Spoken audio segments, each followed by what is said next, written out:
Hi friends, అందరు ఎట్లున్నారు? బాగున్నారు కదా? నేను కూడా బాగున్నా. మీ సపోర్ట్ ఉంటే ఇంకా మంచిగుంటా. నాకు సపోర్ట్ చేసేటోళ్ళు, లైక్ చేసేటోళ్ళు, కామెంట్ చేసేటోళ్ళు అందరికి కూడా నేనైతే పేరు పేరున ధన్యవాదాలైతే చెప్తానా. కొత్తగా చూసేటోళ్ళు ఎవరైనా ఉంటే ఖచ్చితంగా సబ్స్క్రైబ్ చేసుకొని సపోర్ట్ చేస్తారని అనుకుంటానా. ఇయాలైతే పొద్దున అంటే పిల్లలు స్కూల్‌కి వెళ్ళిన తర్వాత 9 గంటల నుంచి నేను 4 గంటల వరకు అంటే 4 గంటల వరకు ఏం పనులు చేత్తానా, ఏమేం పనులు చేత్తానని మీకు చూపిత్తా. అంతేకాకుండా నా మాటలు వినుకుంటా ఎండింగ్ వరకు చూసి సపోర్ట్ చేస్తారని అనుకుంటానా. నిన్నటి వీడియోలో వెళ్ళడానికి ముందు మీతోని ఒక విషయం అయితే షేర్ చేసుకుంటా. ఇయాల మా సిస్టర్ వాళ్ళ బాబు బర్త్‌డే. బాబు పేరొచ్చేసి మణికంఠ. ఖచ్చితంగా విషెస్ చెప్తారని అనుకుంటానా. అంతేగాకుండా ఇయ్యాలైతే వీడియోలోకైతే వెళ్ళిపోదాం. ఇక్కడ ఖర్జూర పండ్లు చూపిత్తానా గదా! ఇవి ఆరోగ్యానికైతే మంచి అనే విషయం మీకు తెలిసిందే. లేడీస్ అయితే బాగా తినాలి. ఆడోళ్ళైతే రక్తహీనత, మెన్సెన్స్ ప్రాబ్లము, కాన్‌స్టిపేషన్ అన్నీ కూడా ప్రాబ్లమ్ అయితే దూరం చేత్తది. మీకు వీలుంటే తెచ్చుకొని ఖచ్చితంగా రోజుకు 2 తినండి. అయితే నిన్నటి వీడియోలోకైతే వెళ్ళిపోదాము. ఇగ నాకైతే ఆపరేషన్ అయింది. ఆపరేషన్ అయిన తర్వాత కుట్లయితే ఇప్పిన తర్వాత గంటకే మా ఊరికైతే ప్రయాణం జేత్తానని చెప్పినా గదా! ఇగ అక్కడి నుంచి మొదలు పెడతా.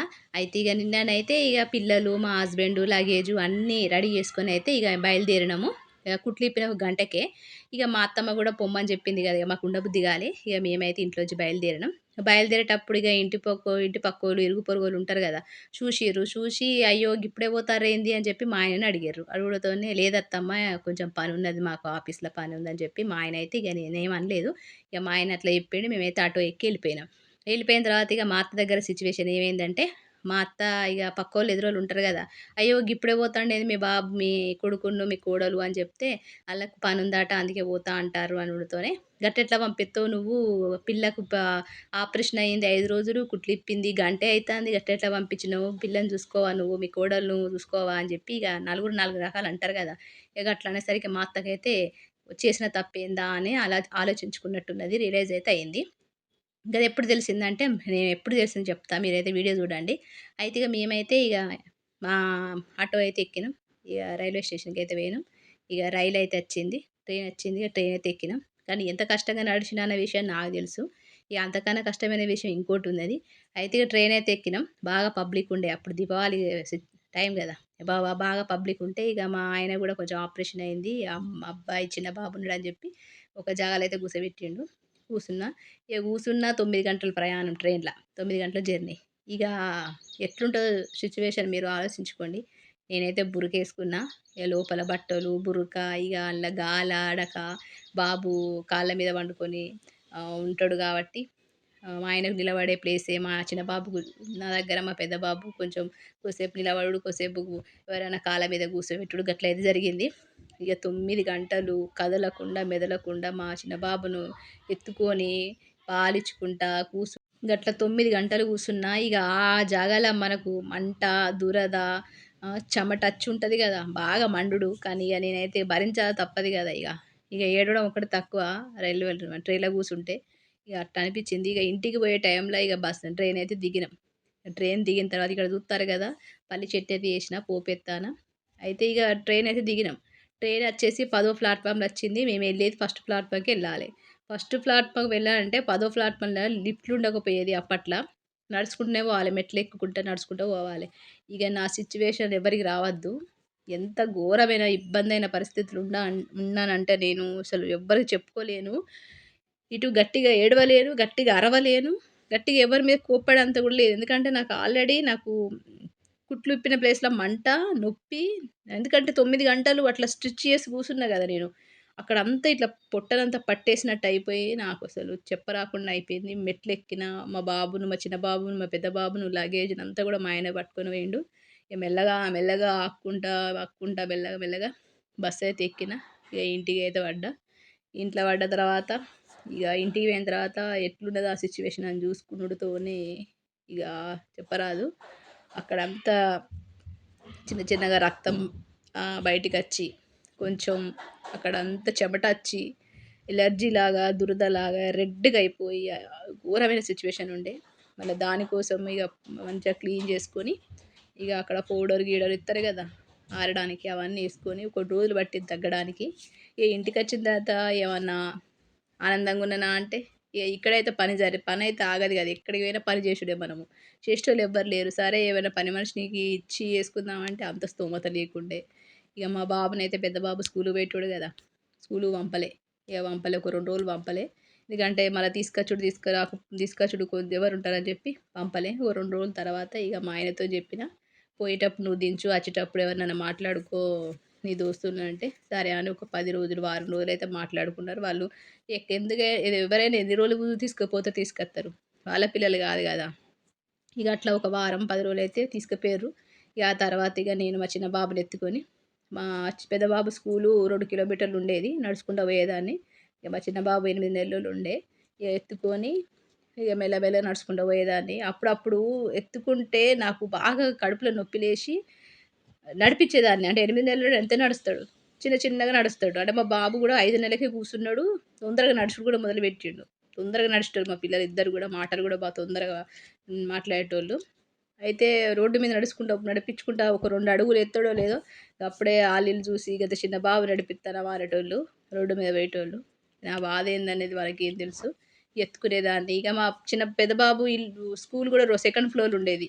ఇక మా చిన్న బాబుని ఎత్తుకొని ఆ మెట్లెక్కి దిగేసరికి అబ్బా! నేను చెప్పలేనిగ ఆ బాధ. అది ఆలోచిస్తేనే భయంకరంగా భయమైతది నాకు. ఎంతైనా మనకు ఆ టైంలో ధైర్యాన్ని, ఓపికను అన్నీ గూడా మనకు పైవాడే ఇస్తడు. అయితే గట్లయితే జరిగిపోయింది. గట్ల రోజులన్నీ గడిచిపోయినాయి మంచిగనే. ఇక అట్లా రోజులు మంచిగా గడిచిపోతున్నాయి. ఇక నాకు ప్రాబ్లమ్ గూడా మంచిగా తగ్గిపోయింది. ఇక ఆరోగ్యంగానే అయిపోయినా. మా చిన్న బాబు గూడా కొంచెం పెద్దోడు అవుతా ఉంటే, ఇక ఆ టైంలో మాకు చిన్న బాబుకి కొంచెం ప్రాబ్లమ్ ఉందని చెప్పినా గదా! ఆపరేషన్ కావాలి ఆనికి కొంచెం ప్రాబ్లమ్ ఉందని చెప్పినా గదా! ఆ ప్రాబ్లమ్ బయటపడ్డది. ఎట్లా అంటే మా బాబు పుట్టినప్పుడు ఆపరేషన్ చేయలేగా నాకు పిల్లలు కాకుండా. దానికి రీజన్ ఏందన్నది తర్వాత తెలిసిందన్నా గదా! అయితే మా బాబుకు ఆపరేషన్ జేయాలే, కొద్దిగా ప్రాబ్లమ్ ఉందని జెప్పి నాకు జేయలేదు. ఆ విషయం తర్వాత తెలిసింది. నాకైతే 10 రోజులకే తెలిసింది. ఎందుకంటే, మన పిల్లలకు ఏమున్నది, వంకరున్నది, ఏం లోపంతో ఉన్నది అన్నది విషయం మనకే తెలుస్తది. ఎందుకంటే, తల్లిగా మనమే జూత్తాం గదా! అయితే నేనే స్నానం చేపించుకునేదాన్ని కాబట్టి నాకు అన్ని విషయాలు తెలిసేది. ఏందన్నది. నేను అబ్జర్వ్ చేసి మా ఆయనకి చెప్పిన. ఇదే ప్రాబ్లమ్ దీనివల్లనే మనకు పిల్లలు ఆపరేషన్ చేయలేదు. ఆపరేషన్ ఆపేసిర్రు మనకు అని చెప్పి నేనంటే మా ఆయన నమ్మేటోడు కాదు. దానికి గదే నిజమైంది. అయితే మా బాబు మేము బాబు పుట్టిన తర్వాత 1 మంత్ అంటే ఇయర్లీ 1 మంత్‌కి ఒకసారి, 1 మంత్‌కి ఒకసారికైతే డాక్టర్ దగ్గరికి పోయేటోళ్ళం. డాక్టర్‌ని కన్సల్ట్ చేసేటోళ్ళము. గోళీలు వాడేటోళ్ళము. బాబుకు గోళీలు అంటున్నా టానిక్ వాడేటోళ్ళం. ఎందుకు వాడేటోళ్ళం ఏందనేది చెప్తా. ఇక్కడ చూస్తారు కదా ఫైలు. ఈఎన్‌టీకి పోయిన నిన్న. అయితే చిన్నప్పుడు మా బాబు చిన్నగున్నప్పుడు నాకు ముక్కు దెబ్బ తగిలిందన్నా గదా! మళ్ళా ప్రాబ్లమ్ అయితే బయటపడ్డది. అంటే నొప్పి లేత్తంది కొన్ని రోజుల నుంచి. ఒకసారి హాస్పిటల్‌కి పోదామని పోయితే గోళీలైతే ఇచ్చిండు. తగ్గకపోతే స్కాన్ తీత్తా అన్నాడు. చూడాలి మరి ఏమైతదో. అయితే ఇగ మా బాబుకు 1 మంత్‌కి ఒకసారయితే మేము పుట్టినప్పటి నుంచి 1 మంత్‌కి ఒకసారి హాస్పిటల్‌కి పోయేటోళ్ళం. టానిక్‌లు తెచ్చుకునేటోళ్ళం. చెకప్‌లన్నీ, స్కానింగ్‌లు అవన్నీ చేసేటోళ్ళం.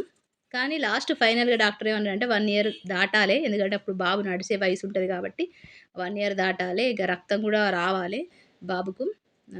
ఇంత వెయిట్ ఉండాలే ఆపరేషన్ చేయడానికని చెప్పి మాకైతే 1 ½ ఇయర్ ఆగాలని చెప్పిండు. మేమైతే నెలకొకసారి హాస్పిటల్‌కి పోయేటోళ్ళం. బాబును చెకప్ చేసుకునేటోళ్ళం. ఆ మధ్యలో నాకు ఆపరేషన్ గూడా పిల్లలు కాకుండా ఆపరేషన్ అన్నీ 1 ఇయర్‌లోనే జరిగిపోయినాయి అవన్నీ. ఇగ మంచిగా అయిపోయినాయి. ఇగ నాకు ఎటువంటి ప్రాబ్లమ్ లేదు. బాబు గూడా ఆరోగ్యంగా ఉన్నాడు అనుకున్న టైంల ఫోనొచ్చింది. ఎక్కడి నుంచి హాస్పిటల్ నుంచి ఫోనొచ్చింది సాయంత్రం అట్లా ఆనందంగా ఉన్న టైంలో. అచ్చి ఏమని ఫోన్ చేసిర్రు, "సార్ మీరు ఆపరేషన్ కోసము మీ బాబునైతే రాపిచ్చిర్రు గదా! 1 ఇయర్ అయిపోయింది గదా బాబుకు. ఆపరేషన్ చేసేంత ఉద్దేశ్యం ఉంటే ఖచ్చితంగా మీరు రండి సార్. మీకు అపాయింట్‌మెంట్ తీసుకుందాం. ఇప్పుడైతే బాబు వెయిట్ గీట్ అంతా మంచిగుంది కాబట్టి సార్ అయితే అడుగుమని చెప్పిండు" అని చెప్పి అన్నాడు. ఇగ మా ఆయనేమన్నాడు, సరే సార్ మీ ఇష్టం. ఎందుకంటే ఆపరేషన్ అయిపోతే ఒక పని అయిపోతుందని మా ఆయన అనుకున్నాడు.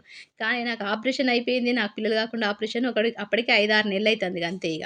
మళ్ళా నేనే చూసుకోవాలన్నా నాకైతే ఎవ్వరు లేరు ఈసారి మీ అమ్మొద్దు, మీ అక్కొద్దు, ఎవరొద్దు అని చెప్పి అన్నా. ఇగ మా ఆయన కూడా ఎవ్వరొద్దు ఎవరిని పిలిపించుకోను. వాళ్ళ అచ్చుడొద్దు, ఆ కష్టం వద్దు. నేనే ఉంటా నీతో పాటు బాబుని తీసుకొని అని మా ఆయన అన్నాడు. కానీ హాస్పిటల్ ఏందంటే స్పెషలిస్ట్ హాస్పిటల్ పెద్ద హాస్పిటల్. మా ఆయనకు కంపెనీ త్రూలో ఉంటది. పెద్ద హాస్పిటలు. అయితే ఇగ ఒక మదర్‌ని తప్ప ఎవరిని అలౌడ్ చేయరు. అంత నీట్‌గుంటది. అంత బావుంటది హాస్పిటలు. అంత స్ట్రిక్ట్ గూడా ఉంటది. ఇగ డాక్టర్ అయితే పోయినాం. పోయిన తర్వాత పలానా రోజు రావాలే. బట్టలు సదురుకోవాలే పిల్లలయి.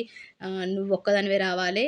ఎన్ని రోజులు ఉండుడో అయితదో తెలవది అని చెప్పి మొత్తం ప్రిపేర్‌గా అన్నీ అయితే చేసిండు. 2 ఆపరేషన్‌లుంటాయి. 3, 4 గంటల ఆపరేషన్ అయితది. అవన్నీ గూడా మొత్తం డీటెయిల్స్ అని చెప్పిండు. అసలు బాబుకేం ప్రాబ్లమ్ అన్నది మీకు చెప్తలేను గదా! నాకు 10 రోజులకే తెలిసింది. ఏమని తెలిసిందంటే మా బాబు బాత్రూమ్ పోయేటోడు కదా! అంటే చిన్న పిల్లలు బాత్రూమ్ అయితే బెడ్ మీదనే పోతారు. ఎందుకంటే వాళ్ళకంత ఉండదు కదా! చిన్న పిల్లలు కాబట్టి. మా బాబు బాత్రూమ్ పోతాంటే ప్రెషర్‌తో పోయేటోడు కాదు. అంటే మగపిల్లలు కొంచెం ప్రెషర్‌తోని ఆహ్, పో పో పోస్తారు కదా! అట్లా పోయకుండా కిందనే పోయేది.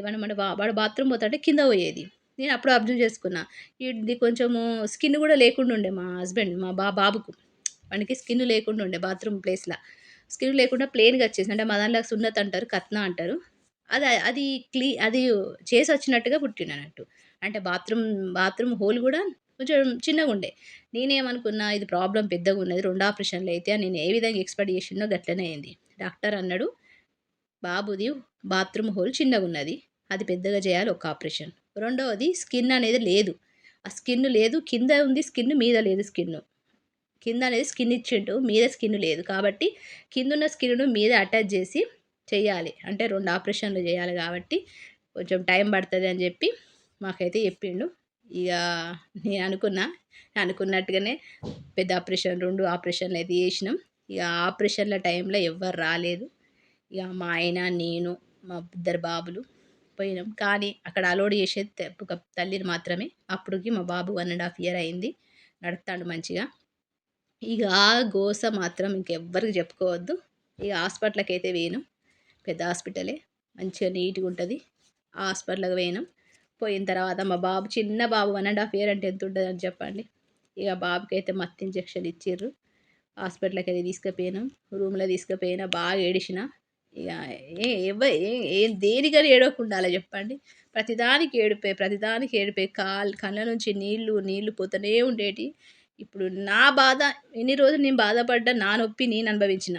కానీ ఇప్పుడు పిల్లల బాధను వాళ్ళని చూసుకుంటే నేను బాధ అనుభవించే అంత దుస్థితి వచ్చిందని మస్తు బాధపడ్డా. ఎందుకంటే తల్లిగా ఉండి నేను బాబును ఎట్లా చూసుకోవాలి అని బాగా బాధుండేది. ఎంత బాధపడినో అంతకన్నా డేంజర్‌గా మా బాబు సతాయించిండు. ఎందుకంటే 2 ఆపరేషన్‌లు అంటే ఆ ప్లేస్‌లో ఆపరేషన్ అంటే ఎంత పెయిన్ ఉంటదో పిల్లలకు ఒకసారి మీరు ఆలోచించుకోండి. వాడు అనుభవించే బాధ వానికన్నా ఎక్కువ నేను అనుభవించిన. అది ఎట్లా అనుభవించిన అనేది నేను ఖచ్చితంగా మీతో షేర్ చేసుకుంటా. రేపటి వీడియోలో మా బాబుకు అసలు ఆపరేషను ఎన్ని గంటలు చేషిర్రు, ఎంత బాధ అనుభవించినా, అసలు వాడు ఏం సతాయించిండు అనేది మీతోని ఖచ్చితంగా రేపు షేర్ చేసుకుంటా. ఈ వీడియో గాని మీకు నచ్చితే సబ్స్క్రైబ్ చేసుకోండి. ఉంటా మరి. నమస్తే.